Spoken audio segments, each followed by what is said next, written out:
my brothers and sisters, I think let us be a bit realistic about what is going on in the world today. Many years ago, in Berlin, Europeans sat down and subdivided our continent, at times separating a brother from our sister. After they finished doing that and colonizing us, they went ahead and taught us to fear, hate, and keep away from each other. So you are my neighbor, but I fear you, and I don't want to mingle with you. Let me give you an example and use a few African examples.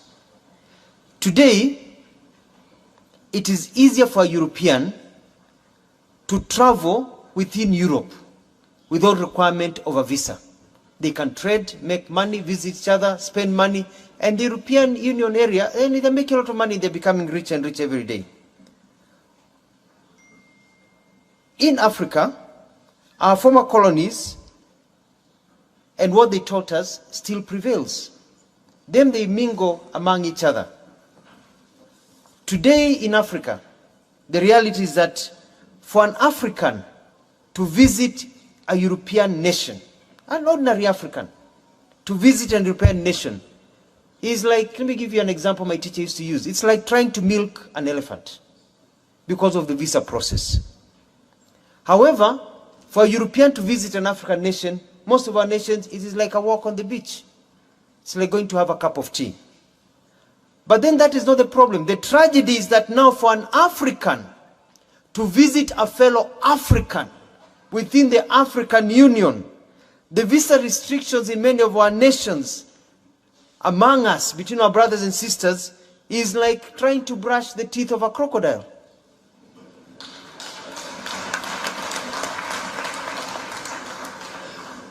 They came, divided us, and they have taught us to keep each other from each other. Then they're mingling with each other and making money and growing, but they have taught us to hate each other.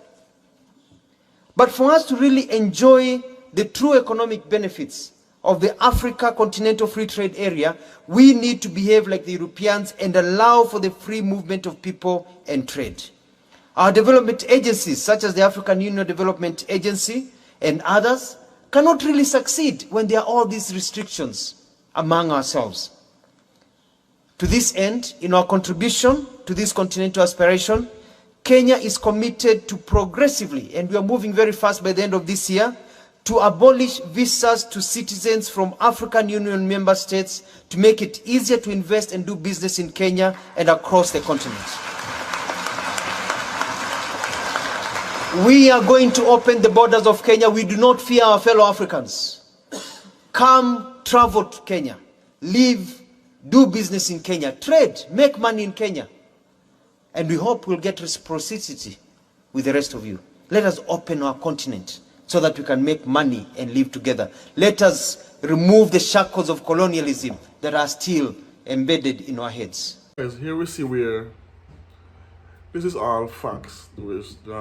He's speaking here about the visa processing for Caribbean people, Caribbean black people, and for Africans to go, for instance, to Europe or to America. They go to your life. They want you to have, they want a bank account, they want your birth certificate, they want your doctor card to see much shots to get. They want the whole nine just to visit their country. But in return, an European or an American can just jump on a plane and come to your country, no questions asked. And that have always rubbed me the wrong way. You can't have this easy access to me, but for me to come to you, I have this, as the guy says, like milking an elephant.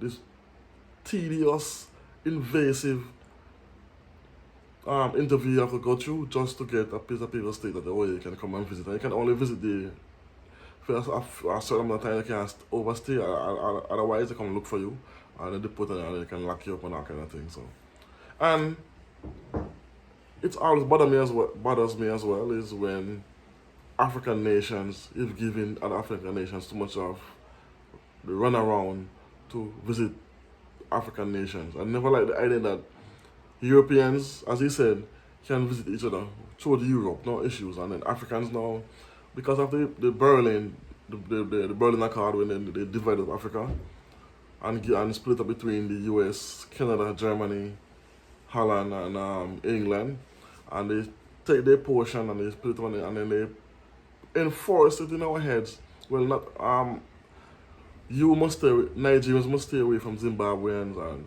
you are better than Ugandans, and then that now mentality over time grows, and then it causes division between nations and tribes because it was enforced and pushing us. But now I'm seeing, I like the way we're going now. It's like it's an upward trajectory where you see that we are coming to realization that if we get rid of the outsiders, the colonizers, we can strive as a continent and trade and work and all of these cars. This is what the Europeans do. They can do that. They can trade and work with each other without no tedious, invasive process of documentation. But we are Africans have to go through this long process.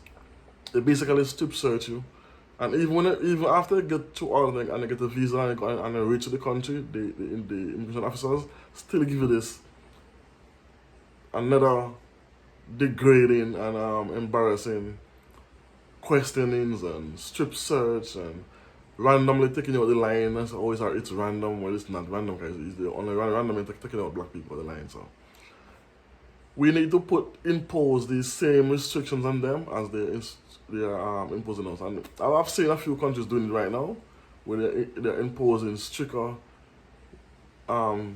immigration laws on Americans and on Europeans.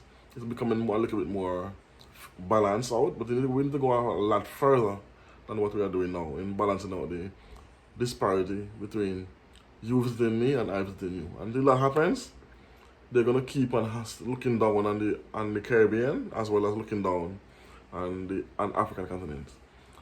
I have personal experiences as a Jamaican. They give you tremendous high costs of trying to apply for a visa. I'm saying very high cost, tedious process, invasive questions, all these documentations you have to get, and so I've been through it. I've known about it, but luckily I don't have to go through that anymore. But imagine other people going through the same tedious process who might not have as much access to certain documents as they would want, or certain they can get certain documents because it's lost, or it's a whole thing.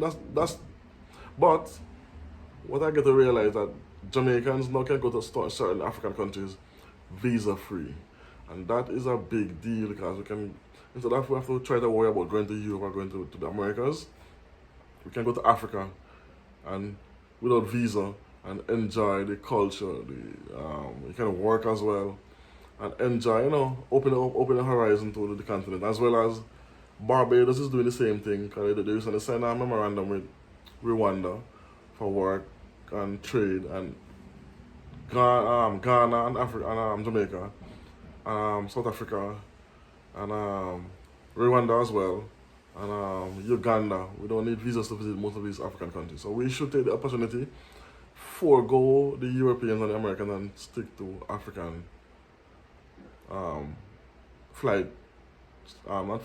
visiting these African countries. And let's hope they can have more straight flights instead of we have to go through. And the thing is, they still have to pass through some of these countries, so you still need to go and get a visa just to pass through the country to go to Africa. So it's still a very long, tedious process. So let me know what you think about this in the comment section. As always, tell a friend, like, share, and subscribe.